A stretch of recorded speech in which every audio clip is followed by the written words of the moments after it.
and welcome to Cameras, Lights, and Lenses. I'm your host, Michael Diallo McLendon, and our guest for today is the founder of the Destiny Theater Experience, Shawn Whitsell. Shawn, thank you for joining us on Cameras, Lights, and Lenses. Thank you for having me. Shawn, a lot of people know you because you're an actor, director, and you do a lot of community work. Tell us how you got started as an actor. Well, I grew up performing. It was the one thing that I knew I wanted to do at an early age, and I don't remember a time when I wasn't doing that.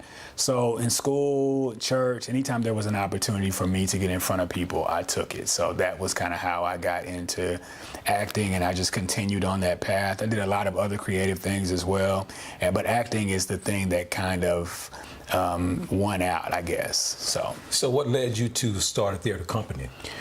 Well, the theater company came about. I joined Dream 7 Theater Productions in 2002, and when we got together at first, it wasn't necessarily to be a theater company necessarily. It was just to do a show, but it went so well, we decided that we wanted to form a company. So I was one of the founding members of that, and through that experience, I learned what it was like to kind of maintain a company. And I had already written and produced a show when I was in high school, when I was 17. So I had that experience, and I directed that as well. But just to have a company of actors who become like family, who work together consistently, was something that I learned through Dream 7. And so just through that experience, I wanted to branch off and do my own thing, because I wanted to get out the work that I was writing. And plus, with Dream 7, you know, we did a couple of shows a year, but I wanted more.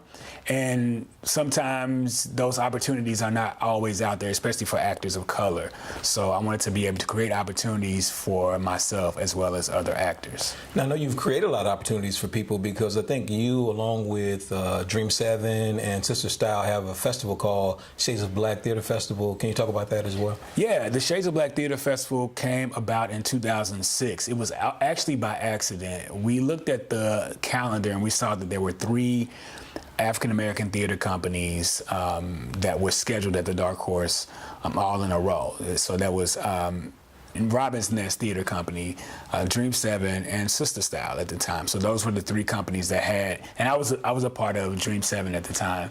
And we decided to get together and just kind of market the shows together. And that's how the idea grew. And then it's just like, well, why don't we add some things? Why don't we turn it into a little festival? And so we did. It was a great success. So we decided to continue on. And we just had our 11th festival last year. And this year we'll be having our 12th in September. I know you've been doing theater for quite a while, but I've also seen you as of late in quite a few films, and I know you've been doing auditioning. Was there a turning point? Did you decide to do more films, or how did that come about in your career? No, I always wanted to do both. It was never theater over film. There's just more opportunities to do theater in this particular part of the country. So in Nashville, and theater is a little more accessible. Like with film, it's more of a process, I think, and there's a lot of more variables, I think, when it comes to film. But, like, you know, as technology has advanced and we've gotten to a point where we can do film, you know, just as easily as we can do theater. But that was, for me, it was never about, like, choosing one or the other. Like, I love them both, but for different reasons. Theater, I love the crowd interaction, the immediate response. And film, I love the opportunity to be able to go to different locations and to be able to have takes, and you know that. So it's just for me, I love to be able to do them both, because they're different mediums, even though it's still acting. Now, I can't let you go without asking you about some of the community work that you do. I know you work with the youth in schools, teaching spoken word, and also you work with our brothers and sisters who are incarcerated, teaching in various ways. So what drives you to do that community work? Because as an artist, you could just simply do your art and leave it at that, but it seems like you're really dedicated to changing the community as well.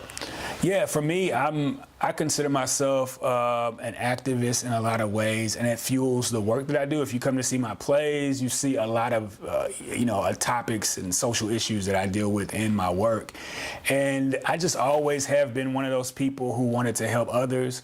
So I remember writing an essay that I won first place for in elementary school, and that's what it was about. Like, if I was the president, this is what I would do. It was all about helping helping the poor. It was all about helping those who were in prisons.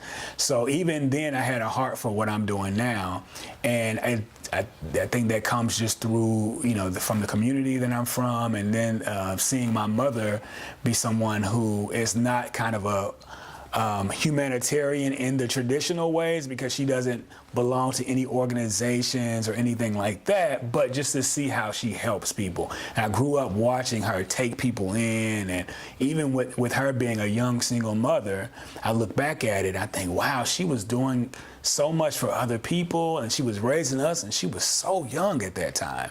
And to see how she continues to do that, and she's done that my whole life. So she's been a prime example of what it means to be a humanitarian. And so I'm kind of glad that I got to watch her, and I'm just doing what comes natural for me.